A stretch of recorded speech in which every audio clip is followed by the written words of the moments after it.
It is time for workers to learn and apply new skills. How should a manager in the workplace conduct thoughtful and effective coaching sessions for their mentees?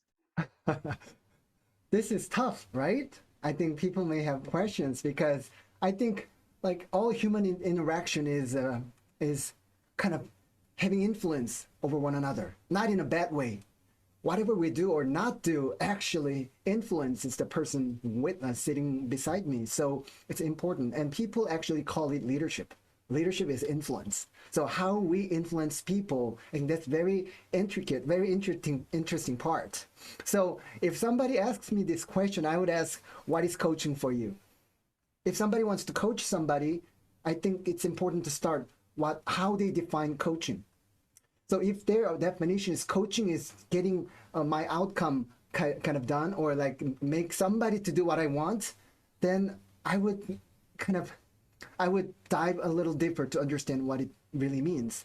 But what differentiates mentoring or consulting and coaching is that consulting and mentoring is somebody who has more insights, gives answer, gives suggestions to somebody what to do. But coaching is more like helping the person discover their answers.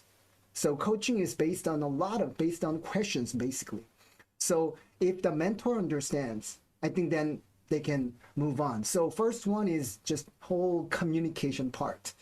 If they can communicate as a coach, if they can ask questions so the mentee can discover something they need, I think it's a good way to start. But if you want somebody in your workplace that you want to coach, I think you would probably want to focus on their strength zone. So everyone has strengths and weaknesses. And I think Einstein once said, you cannot force fish to climb a tree or something like that. So everyone has, I believe, a Michael Jordan level of talent and some kind of weaknesses. So it's impossible in the real world utilizing your strengths only. But if you can help, you can intentionally design whatever that's possible to help your mentee to utilize maybe about 80% of strength. 80% of the work they do is done in their strength zone. I think they're going to love it, and you're going to love it. The company will love it.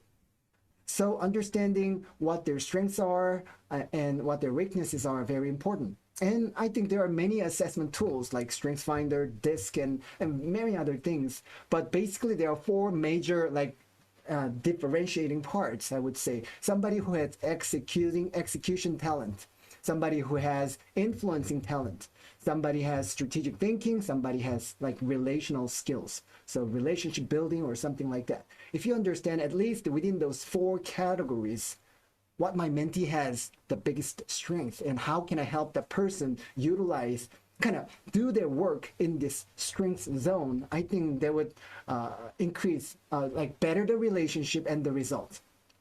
And lastly, I think providing a good trainer. If I can't train my mentee directly, I would find somebody who's really good at that and then bring these people in so that this person can teach.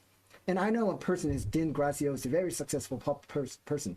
He hired young people and also hired like experts in the field so these people could train those young people.